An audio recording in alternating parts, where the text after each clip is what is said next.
They're all whack. But the main topic for today is hip hop dying.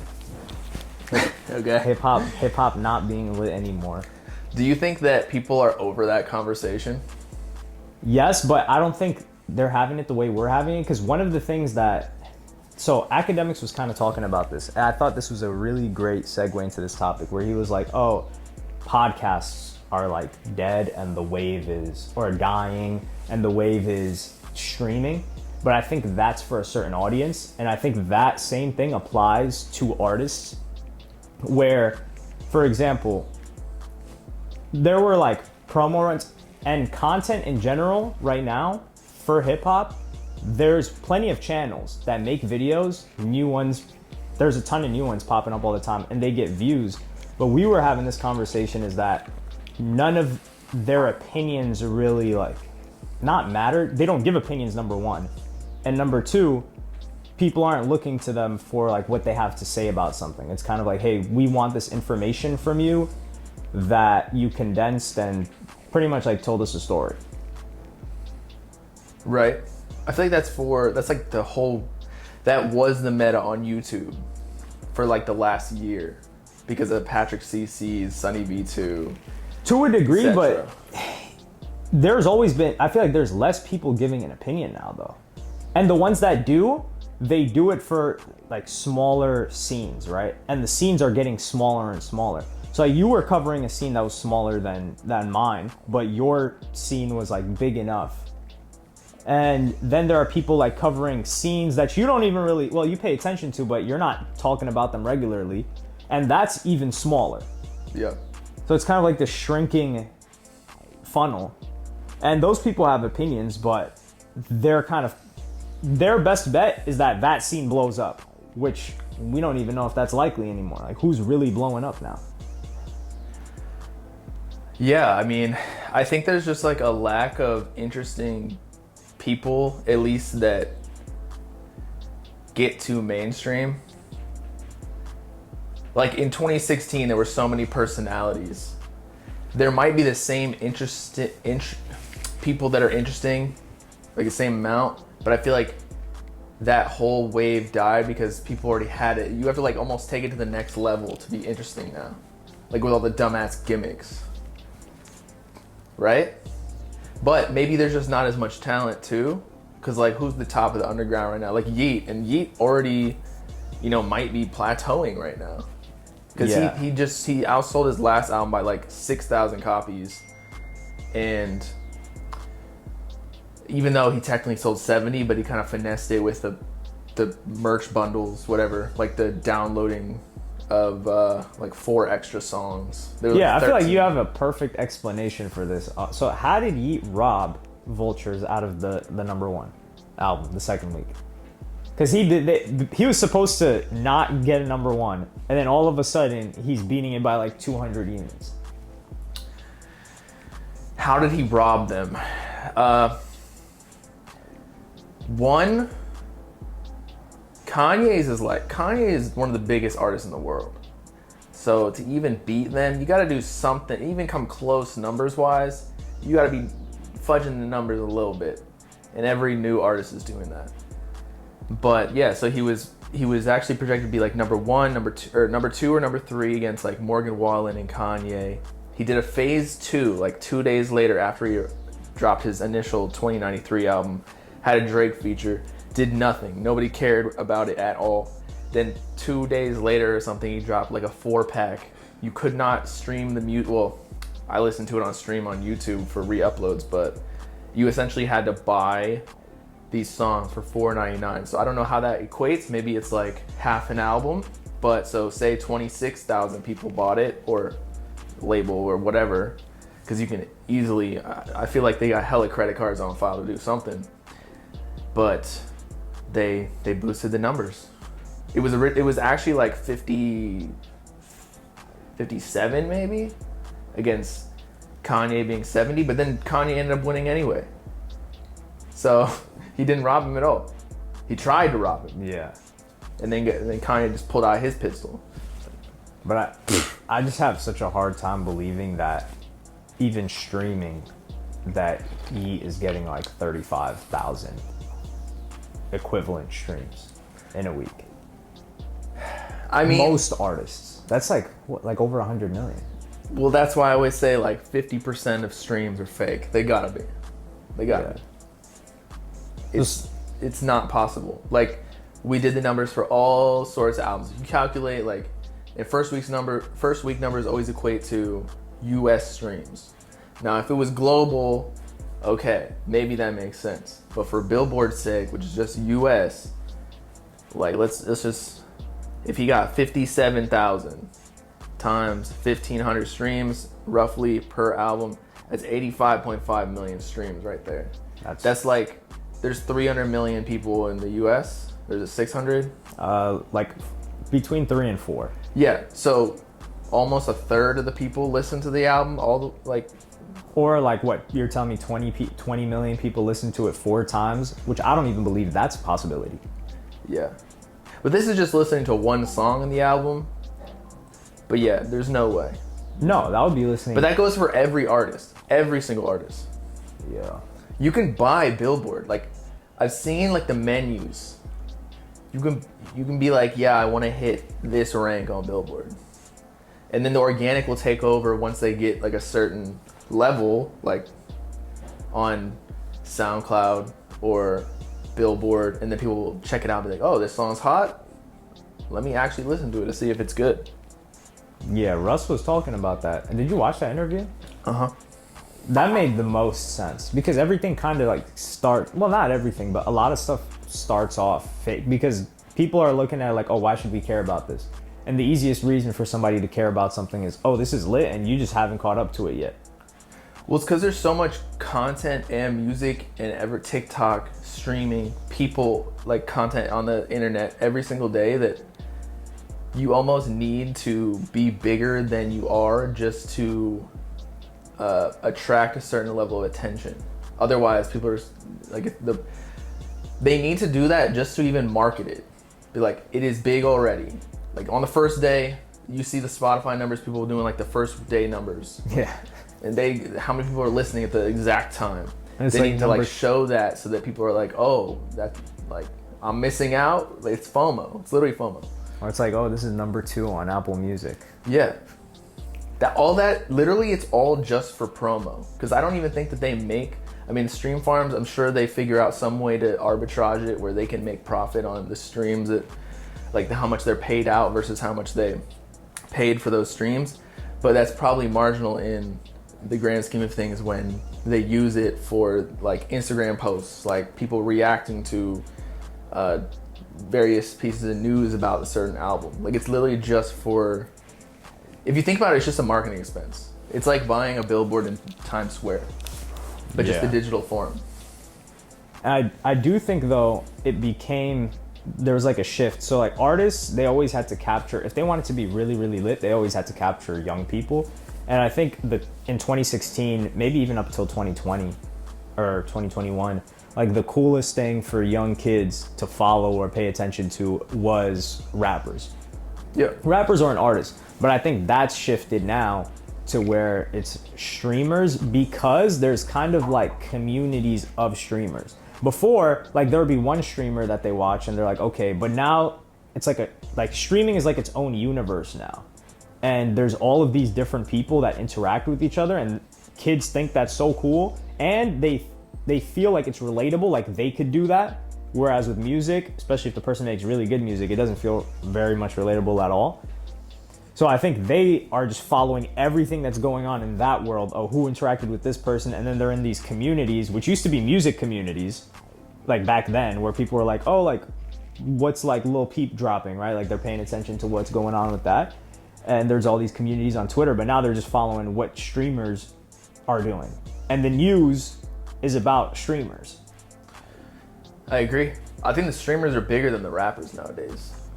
Newer ones, yes. Or like any rapper within the past 2 years, other than like maybe like Plus, it's all organic. I mean, there's people botting like live viewers, but it's much less rampant in that world. Yeah, and it's tangible. Yeah, and you can see the live chat. Like you can check to see. People get exposed all the time for that. Yeah, but also this is the thing. So I was running this through my head. If an artist, I think an artist that would blow up and actually be lit and have a cult fan base would have to, not would have to be, the ideal situation is they're listened to by all of these streamers and they interact with these streamers. So like, let's say the streamers like kick it with the person's making a song or whatever. And then like, it's like the person's kind of like a character in this streamer's world. He doesn't have to be like super entertaining, but if the music is really good, I think all the fans are just gonna adopt that guy's music. I think that rappers have a double-edged sword because it's like if they interact with the streamers, then they're not bigger than life anymore. But they also need to provide content and work with these people so that they can accomplish what you're saying. And because there's always like, I don't know if you saw it with Cardi going on Aiden, they're like, oh, he lost his aura type shit. Yeah, some people were saying that. Or like Ken Carson going on Kai's. Like it just, you can't win. You can't win as a rapper. I'm surprised Kai let Ken Carson on his stuff. He's way bigger than him. Right, but like rappers have that like coolness factor to them. Like they're rare. But I think that's only if you've already made it. I think they want you to be reachable if you're still small, because that's how every rapper builds up like the cult-like fan base, because they're very close in the beginning and then inevitably they have to like pull back more and more over time. Right. I just think it's like the mysterious thing. People got to figure that out. For mainstream rappers, I think they're cooked. Because you, like you said, they can't, like if Meek Mill is chilling with Kai Cenat and Aiden Ross, number one, people like me that have been listening to Meek Mill forever are like, damn, that, on top of like whatever else has been going on, you're cooked, bro. Like you're deep fried. This is where your career goes to die if you have to do this now. Like you were once this, and then now you've dropped to this.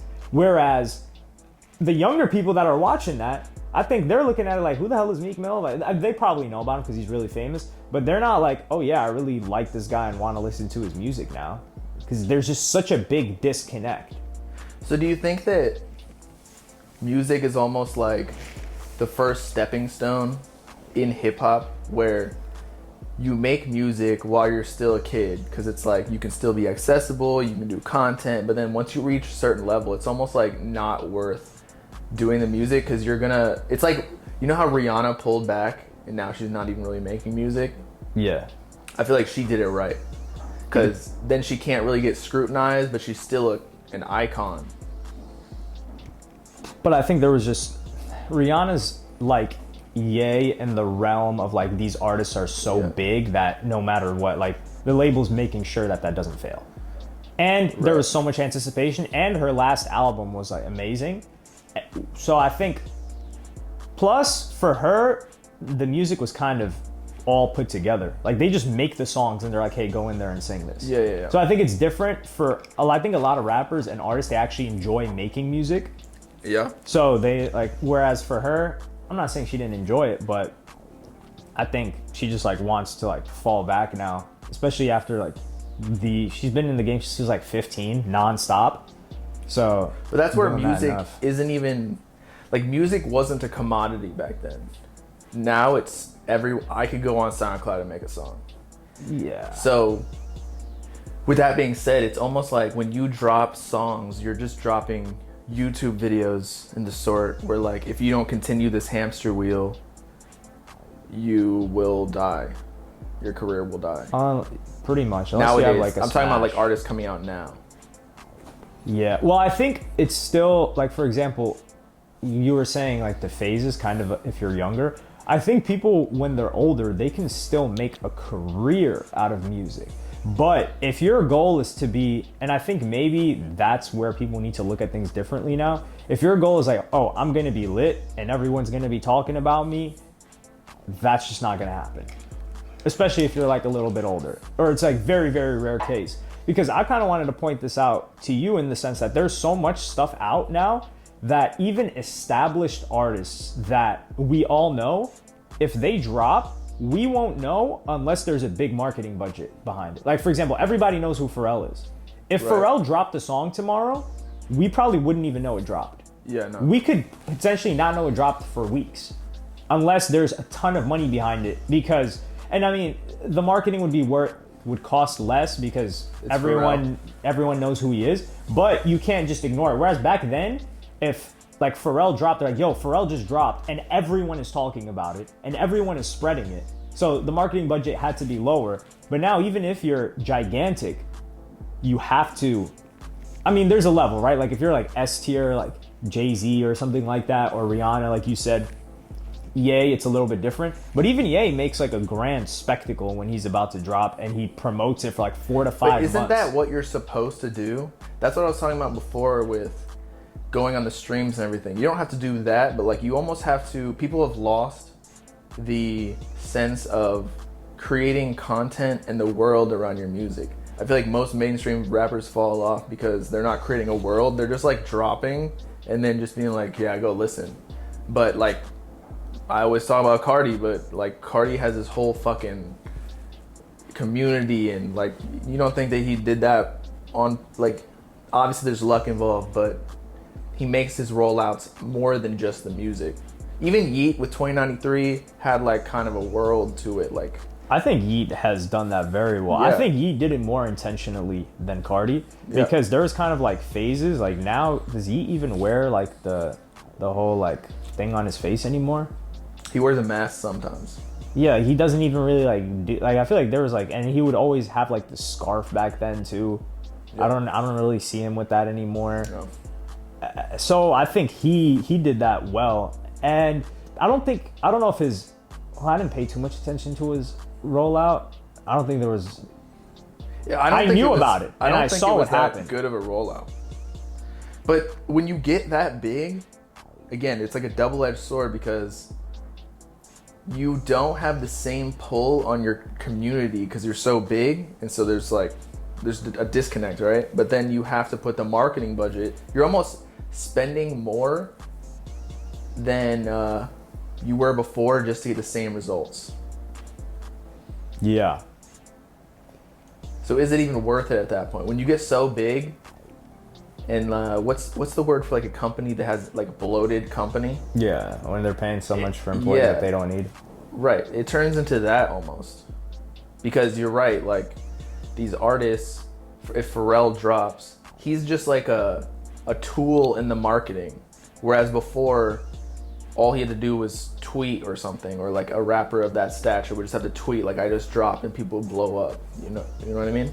Yeah. Whereas now it's like, you got to put marketing budget, you got to post it on all these pages, and it's costs a lot of money. Like for example, like did you hear the recent A$AP Rocky song that dropped? Hell no. Did you even hear about it dropping? When? Okay, Are you talking about the music videos? No, there was let me see. Yeah, I mean, he was on a song, like a feature. Yeah, but who was he on it with? I just think that you have to maintain a level of connectedness to your community, and that's nearly impossible, especially when you get to a certain size. Yeah, it was with like a group it was with Anderson .Paak. Okay. And this Anderson .Paak's band, basically. So these are two big artists. Anderson .Paak just had like a number one. He had like probably like one of the biggest songs of the past couple of years. Okay. And nobody really knows that this dropped. And I think that goes back to saying like A$AP Rocky back then, he could just drop some shit. He could just drop music. And everyone paid attention to it. Up, yeah. But now most people don't even know this dropped. I think most A$AP Rocky fans don't even know that this dropped. Could that be because everything's algorithmic nowadays? Yeah, and I think that fucks everything up. Because before, if A$AP dropped, since the algorithms weren't as sophisticated, everyone would be talking about it. You'd have to just to like tell your friend A$AP dropped. But nowadays, people find music through algorithms, and if the song just doesn't perform well without any marketing, it's almost like it's just gonna be forgotten. Again, it's like a YouTube video. You drop a dud, that shit's like dying, and then nobody's gonna talk about it until you get a song or a video that blows up in the algorithm, then everybody's talking about it. It's almost like the robots are controlling our actual mind states. That's why I saw this tweet where someone was saying that TV is better than like YouTube and a lot of social media, because at least with TV, you could be like, oh, I'm going to the food channel. I'm gonna see like food programs. Or I'm going to the science channel. I'm going to the Discovery Channel. You knew where you could click on a channel and you knew exactly what you were gonna get. Whereas now, sure, you could follow all that stuff, but it doesn't matter if you follow it because your feed is just gonna populate. So let's say a week, let's say March Madness or something, right? You're just following basketball stuff and you're liking basketball stuff and you're engaging with basketball stuff. You're not gonna see no more food channel stuff ever. Right. It's gonna, yeah, the feed is gonna control what you actually like. Yeah, so I think it just narrows you down so much. And they're not, like what, they're gonna have different, I think it doesn't make sense, even from a UI perspective, for a platform to have like 50 different tabs, I guess. Like channels. Yeah. I think I would like categories. that function if it was available, like to turn on, like a secret thing. But they do have it on YouTube, but it's for stuff that you already watch. It's like gaming and then music, yeah. Yeah, or like it'll be like hip hop, R&B, like stuff that you're already watching, and then it'll just put them into categories. But how often is it on YouTube that you get recommended something that you've never watched, had no interest in, and you're like, oh, this seems interesting? I think it's just a slower progression where you'll watch, like, say, a commentary video on, let's say Uzi, but then there's somebody who like has made Uzi content in the past or like talked about him, but then they also make other content. So you get recommended their video into a different subject, and then that feeds you down to a different rabbit hole. But it's not as fast as you're saying, where you can like switch from a channel or a category of channels / videos and then go to another one. Yeah, but I feel like there's never a scenario where I could see that happening. Like, let's say someone's watching, let's just say my channel, for instance, and then there's like a hip hop related video that also mixes like some sort of conspiracy, and then they go down like, and they're watching like Joe Rogan eventually, or like Eddie Bravo or something like that. But I don't see any type of like follow through where you go from watching, let's say, a music video or a video about skateboarding, and then you're at like someone cooking something.